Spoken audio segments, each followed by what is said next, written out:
भारताची राज्यघटना आणि प्रशासन.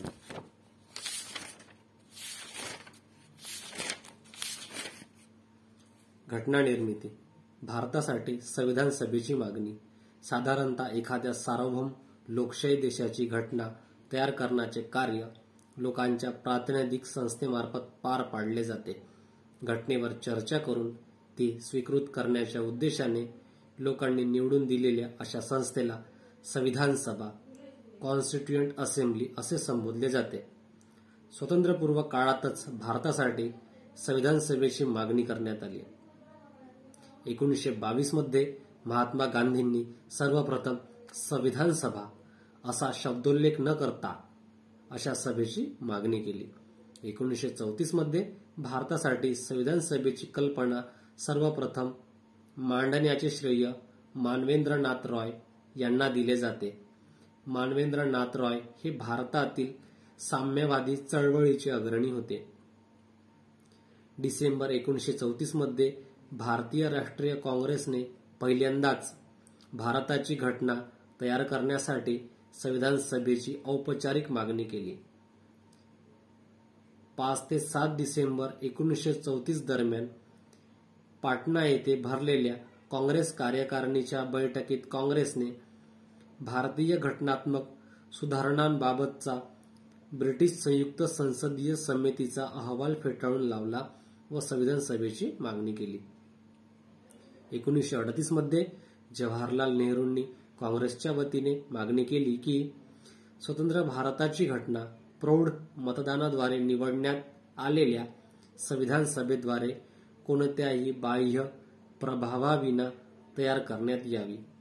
1940च्या लॉर्ड लिनलिथगो यांच्या ऑगस्ट ऑफरद्वारे ब्रिटिश सरकारने पहिल्यांदाच भारताची घटना मुख्यतः भारतीयांनी तयार करावी हे तत्व मान्य केले. 1942च्या सर स्टॅफर्ड क्रिप्स यांच्या तरतुदींमध्ये भारताची घटना पूर्णतः भारतीयांनी तयार करावी हे तत्व मान्य करण्यात आले. शेवटी मे 1946 मध्ये जाहीर करण्यात आलेल्या कॅबिनेट मिशन प्लॅनमध्ये संविधान सभेच्या निर्मितीची तरतूद करण्यात आली. संविधान सभेची निर्मिती आणि रचना. कॅबिनेट मिशन प्लॅन म्हणजेच त्रिमंत्री योजनामधील तरतुदीमध्ये संविधान सभेची रचना पुढील प्रमाणे निश्चित करण्यात आली.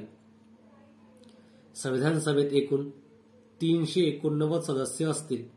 त्यापैकी 292 सदस्य ब्रिटिश प्रांताकडून निवडून दिले जातील. 4 सदस्य चीफ कमिशनरच्या प्रांताकडून दिल्ली, अजमेर, मारवाड, कुर्ग व बलुचिस्तान निवडून दिले जातील. तर 93 सदस्य भारतीय संस्थानिकांचे प्रतिनिधी असतील. संविधान सभेच्या सदस्यांची निवडणूक प्रत्यक्षपणे प्रौढ मतदानाच्या आधारे करणे ही वेळखाऊ प्रक्रिया असल्याने सदस्यांच्या निवडणुका अप्रत्यक्षपणे एकल संक्रमणीय मताद्वारे प्रमाणशीर प्रतिनिधित्वाच्या पद्धतीने केल्या जातील. हे सदस्य 1935च्या कायद्यानुसार नुकत्याच स्थापन करण्यात आलेल्या प्रांतिक कायदेमंडळाच्या सदस्याकडून निवडून दिले जातील. साधारणतः 10 लाख लोकसंख्येमागे एक सदस्य असे प्रमाण राखण्यात येईल. सर्व समुदायांना प्रातिनिधित्व मिळावे यासाठी जागांचे विभाजन 3 प्रमुख गटामध्ये केले जाईल: शीख, मुस्लिम व साधारण. निवडणुका. ब्रिटिश प्रांतांना देण्यात आलेल्या 296 जागांसाठी निवडणुका जुलै-ऑगस्ट 1946 मध्ये घेण्यात आल्या. काँग्रेसने त्यापैकी 208 जागा, केवळ 9 जागा वगळता सर्व साधारण जागा मिळवल्या. मुस्लिम लीगने 73 जागा, केवळ 5 जागा वगळता सर्व मुस्लिम जागा मिळवल्या. उर्वरित 15 जागांमध्ये प्रत्येकी 1 जागा युनियनिस्ट पार्टी, युनियनिस्ट मुस्लिम, युनियनिस्ट शेड्यूल कास्ट, कृषक प्रजा पार्टी, शेड्यूल कास्ट फेडरेशन, शीख, गैर काँग्रेस आणि कम्युनिस्ट या पक्षांना मिळाल्या. तर 8 जागा अपक्षांना मिळाल्या. एकूण जागांपैकी 15 जागा महिलांना मिळाल्या. सरोजिनी नायडू, हंसा मेहता, दुर्गाबाई देशमुख, सुचेता कृपलानी, विजयालक्ष्मी पंडित इत्यादी. संस्थानिकांच्या 93 जागा मात्र भरल्या जाऊ शकल्या नाहीत, कारण संस्थानिकांनी संविधान सभेत भाग न घेण्याचा निर्णय घेतला. अशा रीतीने संविधान सभा जरी प्रत्यक्ष प्रौढ मतदानाच्या आधारावर निवडण्यात आली नाही, तरी भारतीय समाजाच्या सर्व गटांना तिच्यात प्रातिनिधित्व मिळाले. हिंदू, मुस्लिम, शीख, पारसी, अँग्लो इंडियन, भारतीय ख्रिश्चन, अनुसूचित जाती, अनुसूचित जमाती, महिला इत्यादी. महात्मा गांधी व मोहम्मद अली जिना वगळता तत्कालीन भारतातील जवळजवळ सर्व प्रमुख, महत्वाचे व अनुभवी व्यक्तिमत्वे संविधान सभेचे सदस्य होते. संविधान सभेचे कामकाज 9 डिसेंबर 1946 रोजी संविधान सभेची पहिली बैठक भरली.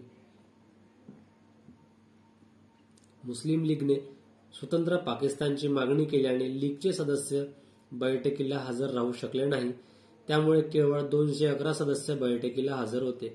फ्रान्सच्या पद्धतीचे अनुसरण करून ज्येष्ठतम सदस्य असलेल्या डॉक्टर सच्चिदानंद सिन्हा यांनी संविधान सभेचे तात्पुरते अध्यक्ष म्हणून निवड करण्यात आली. या पहिल्या बैठकीला एकूण 9 महिला हजर होत्या. 11 डिसेंबर 1946 रोजी डॉक्टर राजेंद्र प्रसाद आणि एच. सी. मुखर्जी यांनी संविधान सभेचे अनुक्रमे अध्यक्ष व उपाध्यक्ष म्हणून निवड करण्यात आली. तसेच सर बी. एन. राव यांची नेमणूक संविधान सभेचे कायदेशीर घटनात्मक सल्लागार म्हणून करण्यात आली. 13 डिसेंबर 1946 रोजी जवाहरलाल नेहरू यांनी संविधान सभेत उद्देश पत्रिका मांडली. तिच्यामध्ये घटनात्मक संरचनेची मूलतत्वे व तत्वज्ञान देण्यात आले होते. 22 जानेवारी 1947 रोजी संविधान सभेने तिचा स्वीकार केला. ही उद्देश पत्रिका घटना निर्मितीच्या पुढील सर्व टप्प्यांवर मार्गदर्शक ठरली. भारतीय घटनेची प्रस्ताविका सरनामा उद्देश पत्रिकेवरूनच तयार करण्यात आलेला आहे. संविधान सभेच्या रचनेत बदल 3 जून 1947 रोजी जाहीर करण्यात आलेल्या माउंटबॅटन योजनेच्या आधारे 5 जुलै 1947 रोजी ब्रिटिश पार्लमेंटने संमत केलेल्या भारतीय स्वातंत्र्याचा कायदा 1947 ला 18 जुलै 1947 रोजी ब्रिटिश राजसत्तेची मान्यता मिळाली. या कायद्याने भारत व पाकिस्तान ही 2 राष्ट्रे निर्माण करण्यात येऊन त्यांना आपापली घटना निर्माण करण्याचे अमर्याद अधिकार देण्यात आले. तत्पूर्वी 28 एप्रिल 1943 रोजी 6 संस्थानिकांच्या बडोदा, बिकानेर, जयपूर, पटियाला, रेवा आणि उदयपूर प्रतिनिधींनी संविधान सभेत प्रवेश केला होता. माउंटबॅटन योजना जाहीर झाल्यानंतर उर्वरित संस्थानिकांच्या प्रतिनिधींनी तसेच भारतीय प्रदेशातील मुस्लिम लीगच्या प्रतिनिधींनी सुद्धा आपापल्या जागा ग्रहण केल्या. भारतीय स्वातंत्र्याचा कायदा 1947 अन्वये संविधान सभेच्या बाबतीत पुढील 3 बदल करण्यात आले. संविधान सभेला पूर्ण सार्वभौम बनवण्यात आले. त्यामुळे तिला आपल्या मर्जीने कोणत्याही प्रकारची घटना तयार करण्याचा अधिकार प्राप्त झाला. तसेच ब्रिटिश पार्लमेंटने केलेल्या कोणत्याही भारतविषयक कायद्यात बदल करण्याचा किंवा तो रद्द करण्याचा अधिकारही प्राप्त झाला. संविधान सभेला कायदेमंडळाचा दर्जा प्राप्त झाला. म्हणजेच संविधान सभेला 2 कार्य देण्यात आली. पहिलं कार्य स्वतंत्र भारतासाठी घटना निर्मिती आणि देशासाठी कायदे करणे ही दोन्ही कामे वेगवेगळ्या दिवशी पार पाडली जात असे. संविधान सभेची बैठक जेव्हा घटना निर्मितीच्या कामासाठी होत असे तेव्हा डॉक्टर राजेंद्र प्रसाद अध्यक्ष म्हणून कार्य करीत असत. कायदे करण्याच्या कार्यामुळे संविधान सभा हीच स्वतंत्र भारताची पहिले कायदेमंडळ ठरली. कायदेमंडळ म्हणून कार्य करताना जी. व्ही. मावळणकर तिचे अध्यक्ष म्हणून कार्य करीत असत.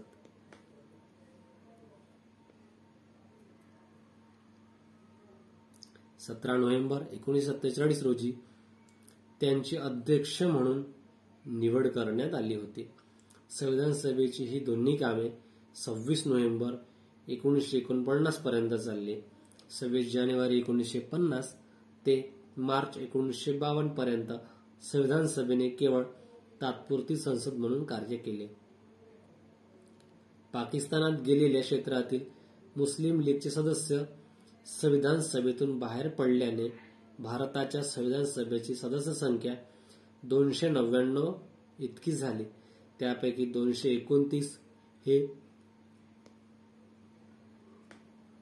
पूर्वीच्या ब्रिटिश प्रांताचे प्रतिनिधी होते, तर 70 संस्थानिकांचे प्रतिनिधी होते.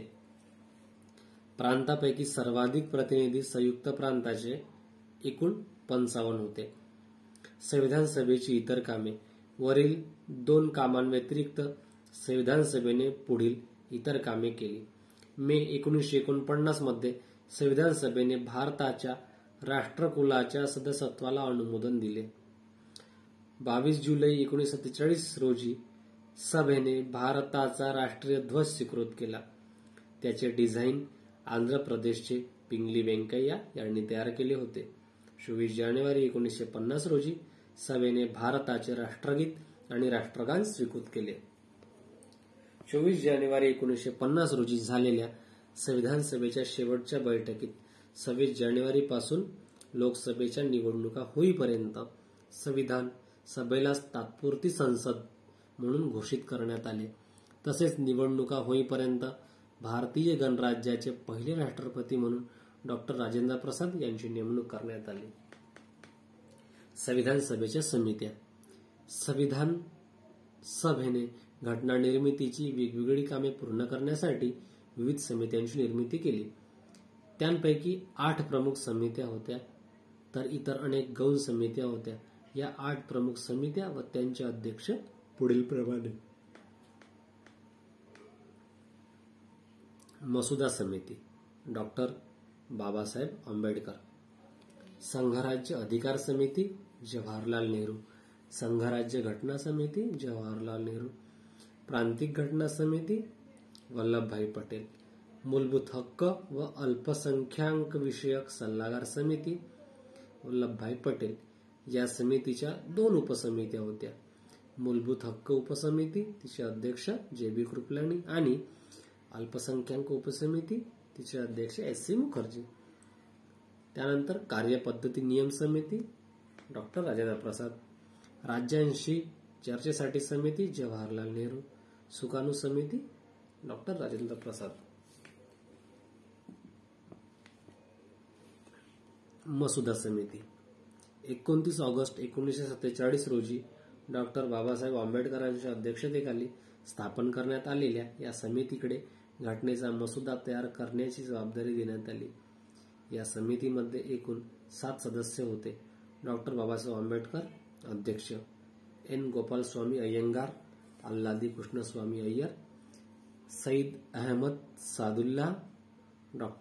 के. एम. मुन्शी, एन. माधवराव, बी. एल. मित्तर यांनी अनारोग्याच्या कारणामुळे राजीनामा दिल्याने एन. माधवराव यांची नियुक्ती करण्यात आली. त्यानंतर टी. टी. कृष्णमाचारी.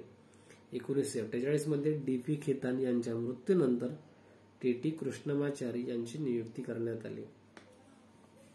मसुदा समितीने विविध समित्यांच्या तरतुदींचा भारताच्या घटनेचा पहिला मसुदा तयार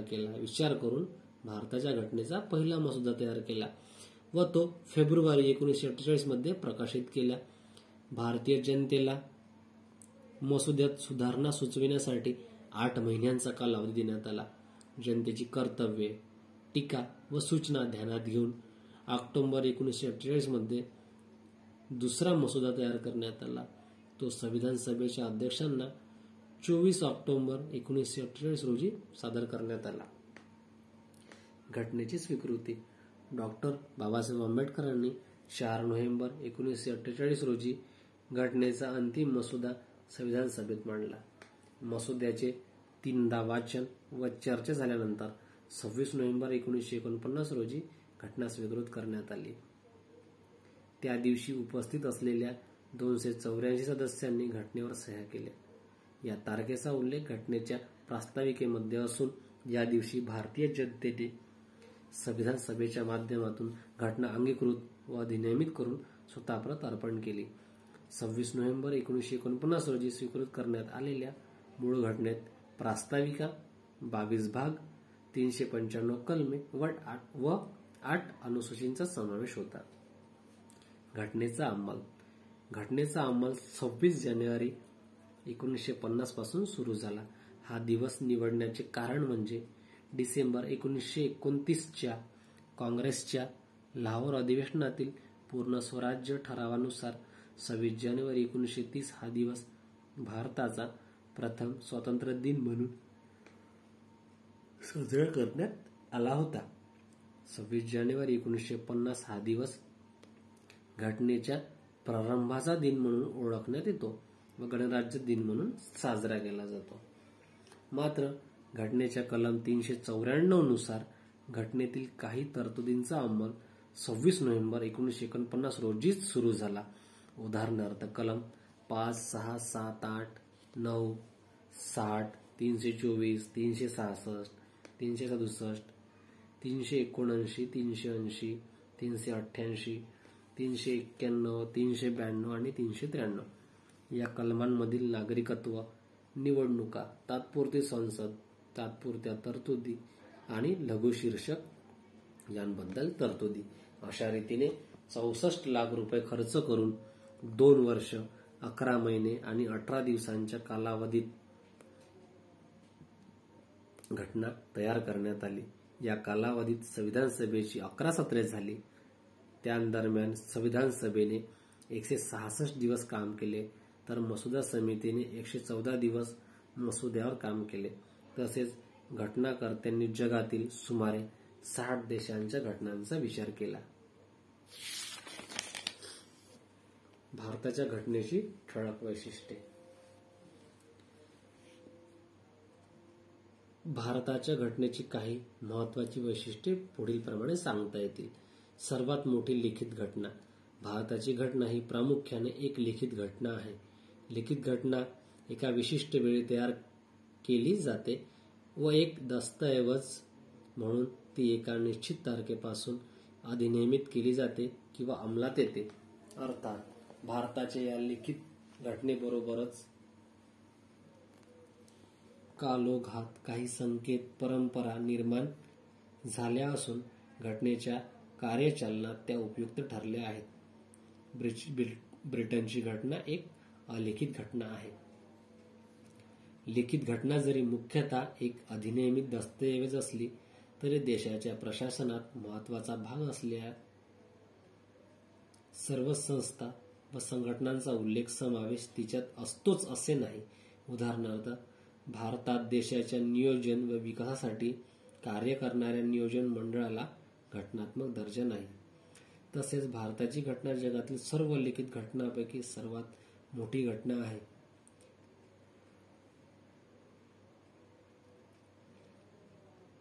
ती एक खूप सर्वसमावेशक, विस्तृत व तपशीलवार दस्तऐवज आहे.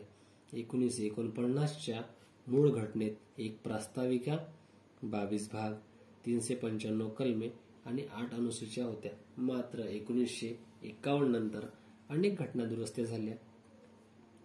भाग 7 वगळण्यात आला तर भाग 4A मूलभूत कर्तव्ये, 9A नगरपालिका, 9B सहकारी सोसायट्या आणि 14A न्यायाधिकरणे हे भाग आणि 4 अनुसूची 9, 10, 11 आणि 12 नंतर समाविष्ट करण्यात आला.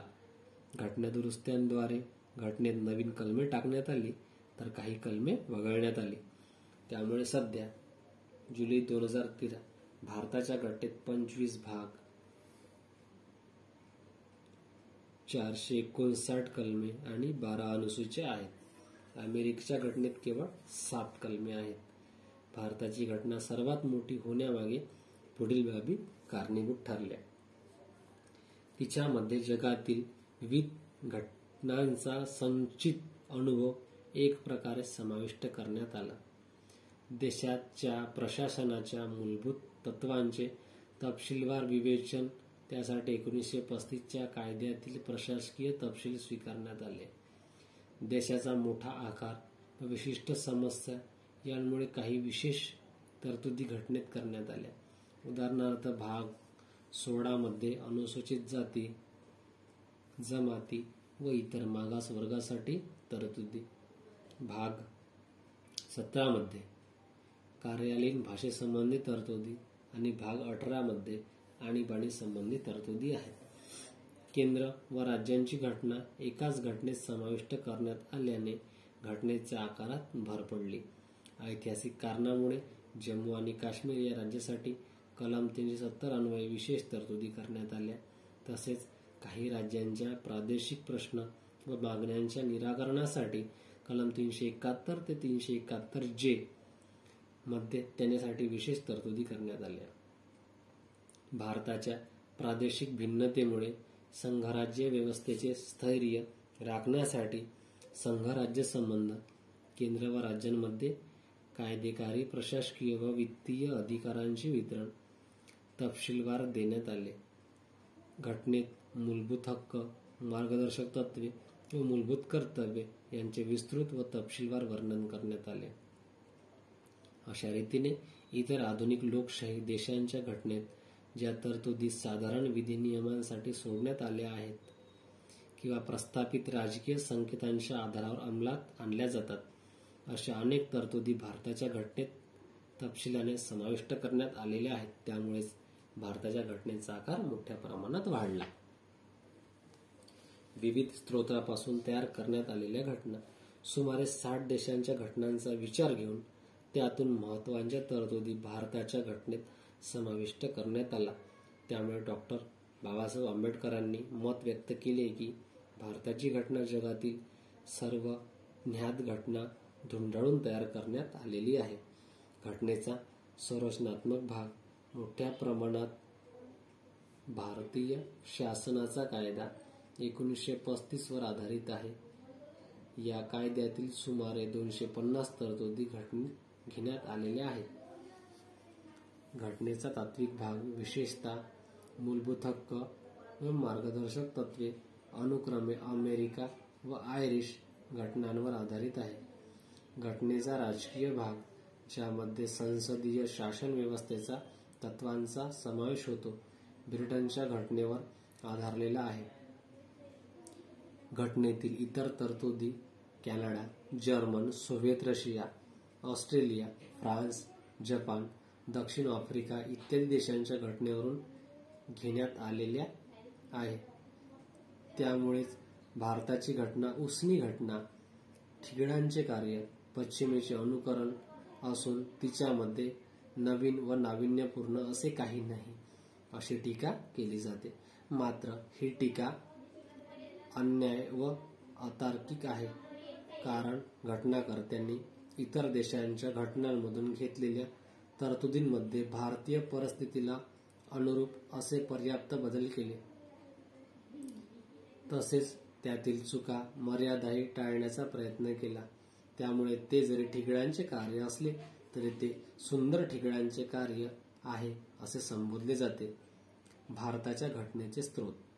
भारताच्या घटनेतील विविध तरतुदीमध्ये महत्त्वाचे स्रोत पुढीलप्रमाणे आहेत.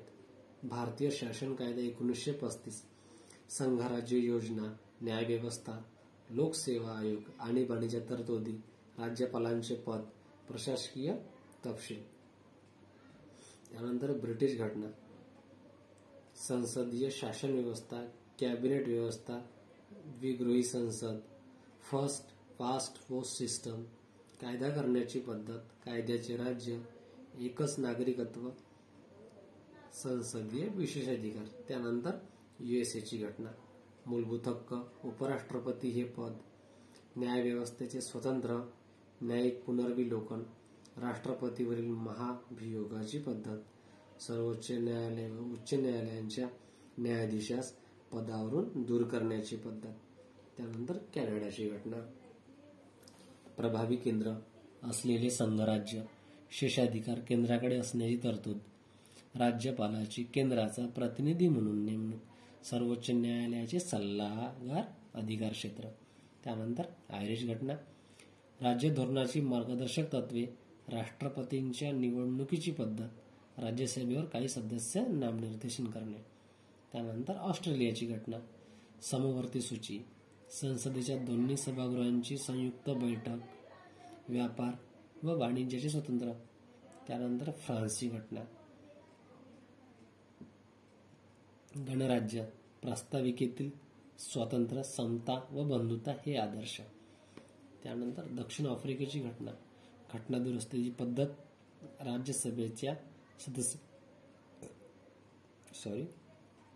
राज्यसभेच्या सदस्यांची निवडणूक. त्यानंतर सोव्हिएत रशियाची घटना, मूलभूत कर्तव्ये, प्रास्ताविकेतील सामाजिक, आर्थिक व राजकीय न्यायाचा आदर्श. त्यानंतर जपानची घटना, कायद्याने प्रस्थापित पद्धत. त्यानंतर जर्मनीची घटना, आणीबाणी दरम्यान मूलभूत हक्क स्थगित करणे. त्यानंतर संघराज्य राज्यव्यवस्था, भारताच्या घटनेने संघराज्य शासन व्यवस्था निर्माण केली आहे.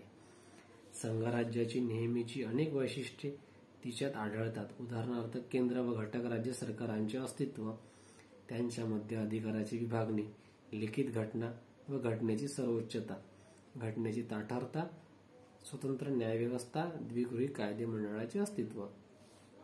मात्र त्याचबरोबर भारतीय घटनेने अनेक एकात्मक किंवा गैरसंघात्मक वैशिष्ट्येही आढळतात.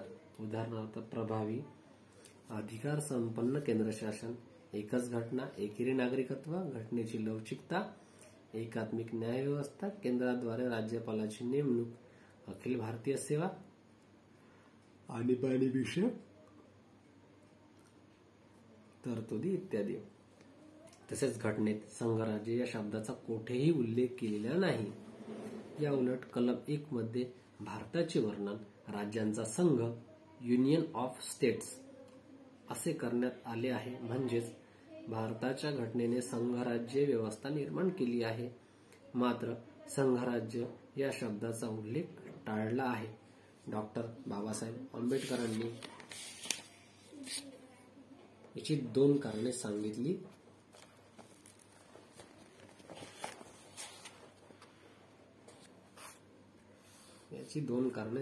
होती.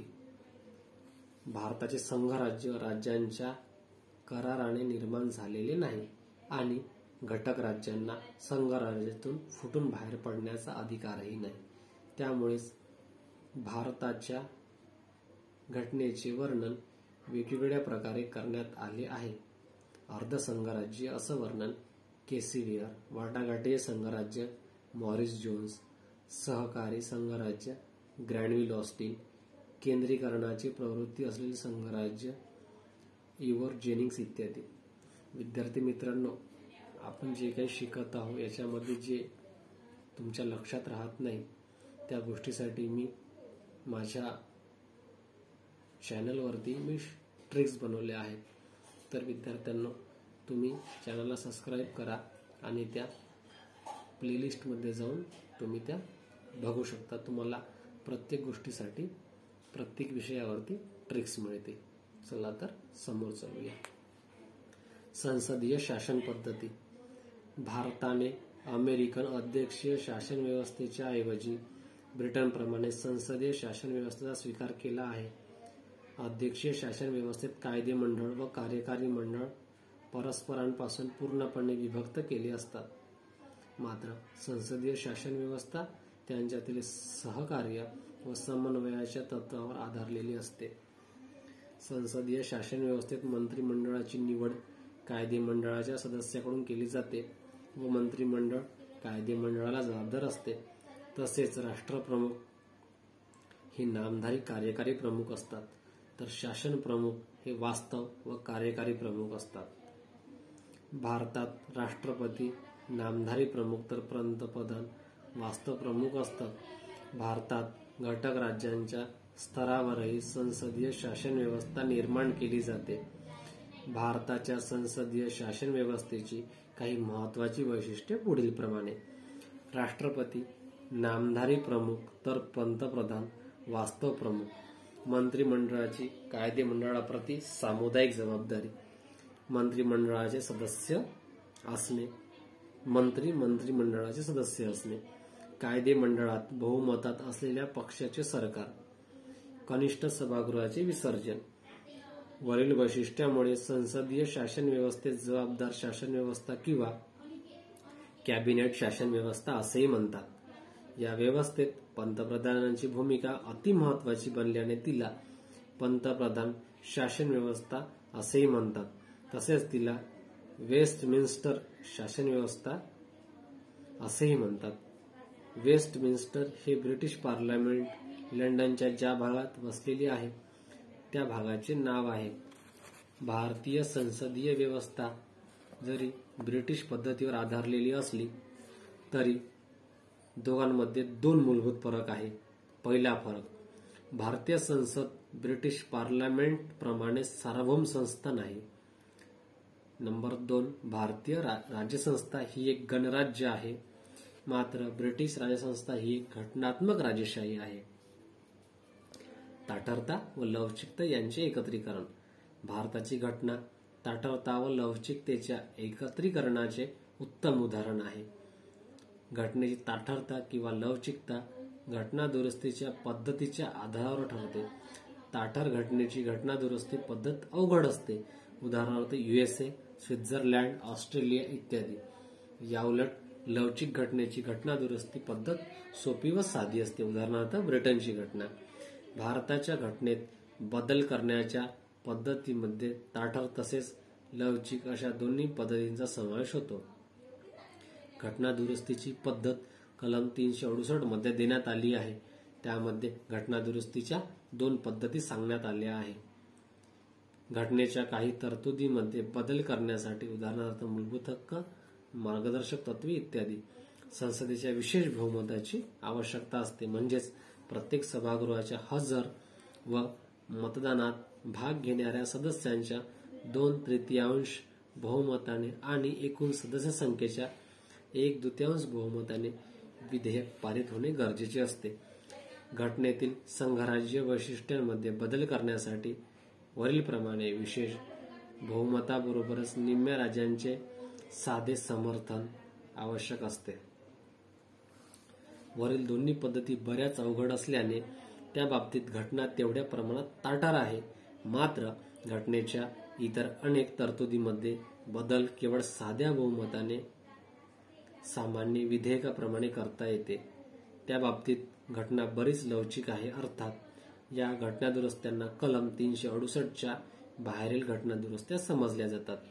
अशा रीतीने भारताच्या घटनेत घटनादुरुस्तीच्या साध्या पद्धतीपासून बऱ्याच अवघड पद्धतीपर्यंत तरतुदी करण्यात आल्या आहेत.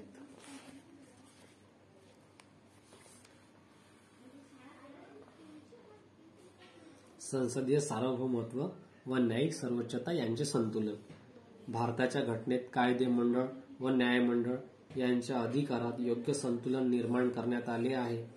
म्हणजेच ब्रिटिश घटनेतील संसदेच्या सार्वभौमत्वाचे तत्व आणि अमेरिकन घटनेतील न्यायिक सर्वोच्चतेचे तत्व यामध्ये योग्य संतुलन निर्माण करण्यात आले आहे. ते पुढील प्रमाणे साध्य करण्यात आले आहे. संसदेला कायदे करण्याचे तसेच घटनादुरुस्ती करण्याचे अधिकार आहे. तेवढ्या प्रमाणात संसद सार्वभौम आहे. मात्र संसदेने केलेले कायदे घटनादुरुस्त्या घटनात्मक तरतुदींचे उल्लंघन करतात म्हणून बाद ठरवण्याचा अधिकार न्यायालयांना आहे. तेवढ्या प्रमाणात न्यायव्यवस्था सर्वोच्च आहे. म्हणजेच भारतीय संसद पूर्णपणे सार्वभौम नाही, तर सर्वोच्च न्यायालय पूर्णपणे सर्वोच्च नाही. तर दोघांच्या अधिकारामध्ये पर्याप्त संतुलन निर्माण करण्यात आले आहे. हे संतुलन आज केशवानंद भारती खटल्याद्वारे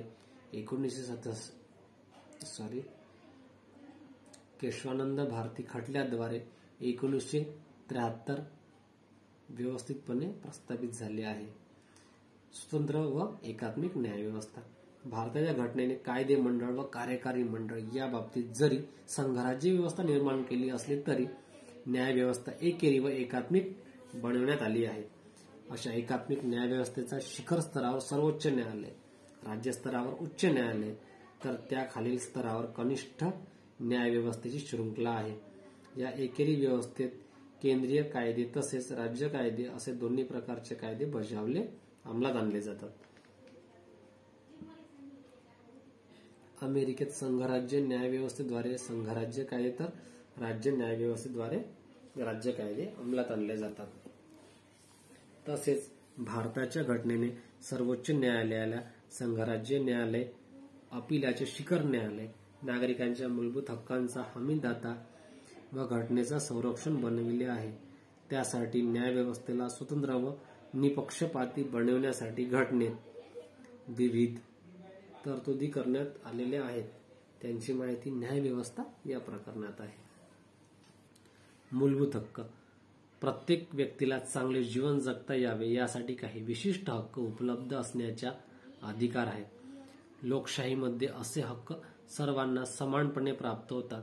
भारताची घटना असे हक्क मूलभूत हक्कांच्या स्वरूपात उपलब्ध करून देते.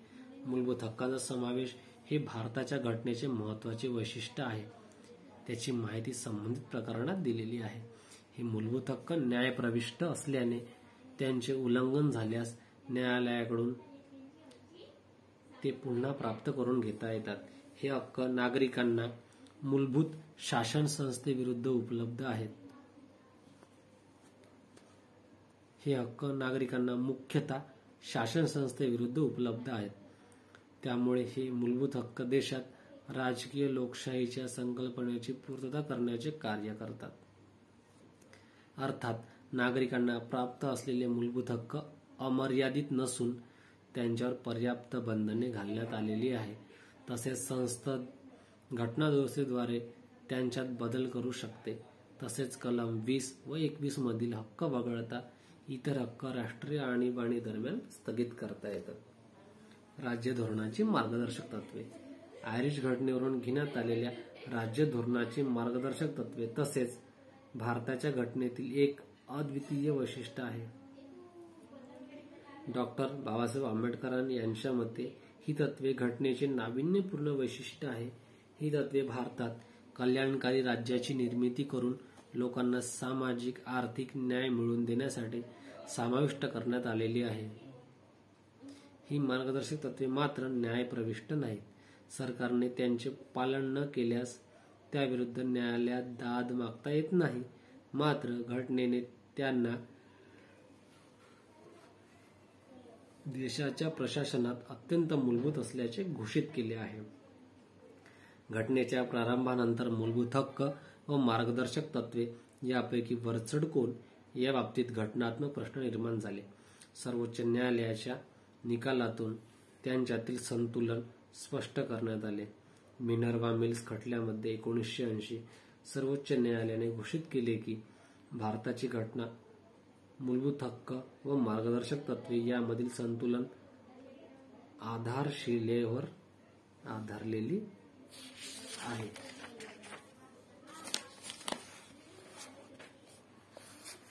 मूलभूत कर्तव्ये. मूळ घटनेत मूलभूत कर्तव्यांचा समावेश नव्हता. नंतर स्वर्णसिंग समितीच्या शिफारसीनुसार 42व्या घटनादुरुस्तीनुसार घटनेत भाग 4A समाविष्ट करण्यात आला, ज्यामध्ये 51A हे एकच कलम टाकण्यात आले. त्यामध्ये 10 मूलभूत कर्तव्यांची यादी समाविष्ट करण्यात आली. नंतर 86व्या घटनादुरुस्तीने 11वे मूलभूत कर्तव्य टाकण्यात आले. मूलभूत कर्तव्ये न्यायप्रविष्ट नसली तरी ती नागरिकांना जाणीव करून देतात की हक्कांचा उपभोग घेत असताना देशाप्रती, समाजाप्रती व इतर नागरिकांप्रती आपली काही कर्तव्ये आहेत. आणीबाणी विषयक तरतुदी. घटनाकर्त्यांनी शासन कारभार चालविणे अवघड बनण्याच्या स्थितीची कल्पना करून अशा आपत्कालीन परिस्थितीचा सामना करण्यासाठी आणीबाणीची तरतूद केली आहे. अशी आपत्कालीन परिस्थिती देशाचे सार्वभौमत्व, एकता, अखंडता आणि सुरक्षेस धोका निर्माण करणारी असू शकते. त्यामुळे अशा स्थितीमध्ये देशाची राजकीय लोकशाही व्यवस्था व घटना यांचे संरक्षण करता यावे यासाठी आणीबाणीबद्दलच्या तरतुदी घटनेत करण्यात आलेल्या आहे. घटनेत 3 प्रकारच्या आणीबाणीची तरतूद आहे. राष्ट्रीय आणीबाणी, युद्ध, परकीय आक्रमण किंवा सशस्त्र उठाव या कारणावरून. कलम 352.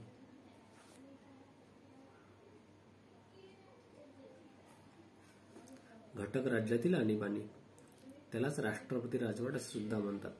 राज्यातील घटनात्मक यंत्रणा अपयशी ठरल्यास कलम 356 किंवा केंद्राचे निर्देश पाळण्यास राज्य अपयशी ठरल्यास 365. वित्तीय आणीबाणी, भारताच्या वित्तीय स्थैर्यास किंवा पतपात्रतेस धोका निर्माण झाल्यास कलम 360. आणीबाणीच्या काळात भारतातील संघराज्य व्यवस्था एकात्मक व्यवस्थेत परावर्तित होते, कारण घटक राज्यांचे अधिकार नष्ट होऊन ते केंद्र सरकारच्या हातात एकवटतात. हे भारताच्या घटनेचे एक अद्वितीय वैशिष्ट्य आहे. एकेरी नागरिकत्व, साधारणतः संघराज्य शासन व्यवस्थेत दुहेरी नागरिकत्व प्रदान केले जाते, संघराज्याचे व घटक राज्याचे. उदाहरणार्थ USA. त्यामुळे नागरिकांना राष्ट्रीय सरकारने व राज्य सरकारने प्रदान केलेले असे 2 प्रकारचे हक्क प्राप्त होतात.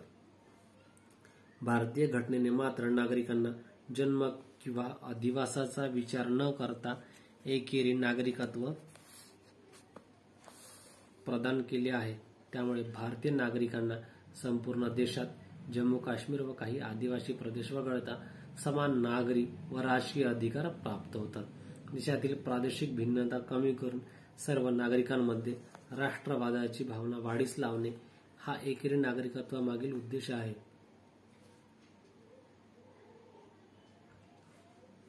सार्वत्रिक प्रौढ मतदान पद्धत, भारताची लोकशाही एक व्यक्ती एक मत या तत्वावर कार्य करते. घटनेतील कलम 326 मध्ये सार्वत्रिक प्रौढ मतदानाच्या व्यवस्थेची तरतूद करण्यात आलेली आहे. त्यानुसार 18 वर्षापेक्षा अधिक वयाच्या सर्व प्रौढ व्यक्तींना जात, वंश, धर्म, लिंग, साक्षरता, संपत्ती इत्यादींचा विचार न करता लोकसभा व विधानसभांच्या निवडणुकांमध्ये मतदानाचा हक्क देण्यात आला. मतदानाचे किमान वय 61वी घटनादुरुस्ती कायदा 1988 अन्वये 21 वरून 18 वर्षे असे कमी करण्यात आले. भारताची घटना सार्वत्रिक प्रौढ मतदानाच्या पद्धतीद्वारे भारतात राजकीय समानता प्रस्थापित करण्याचे प्रयत्न करते. धर्मनिरपेक्ष राष्ट्र, धर्मनिरपेक्ष राज्य, भारताच्या घटनेने धर्मनिरपेक्ष राज्याची निर्मिती केली आहे. जरी धर्मनिरपेक्ष या शब्दाचा उल्लेख घटनेत प्रास्ताविकेव्यतिरिक्त इतरत्र कोठेही नाही, तरी घटनेच्या विविध तरतुदीवरून भारतीय राज्याचे धर्मनिरपेक्ष स्वरूप स्पष्ट होते. पश्चिमात्य देशांमधील धर्मनिरपेक्षतेची नकारात्मक संकल्पना चर्च व राजकारण परस्परांपासून विभक्त असणे भारतासारख्या बहुधार्मिक देशात लागू करणे अवघड आहे. त्यामुळे भारताच्या घटनेत धर्मनिरपेक्षतेच्या सकारात्मक संकल्पनेचा स्वीकार करण्यात आला आहे.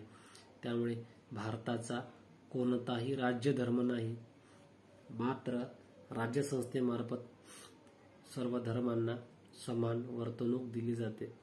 राज्यसंस्था एखाद्या धर्माला अनुकूल व दुसऱ्या धर्माला प्रतिकूल असे कोणतेही कृत्य करत नाही. त्यानंतर प्रकरण 4 प्रास्ताविका. विद्यार्थी मित्रांनो, आजच्या पुरतं इतकंच.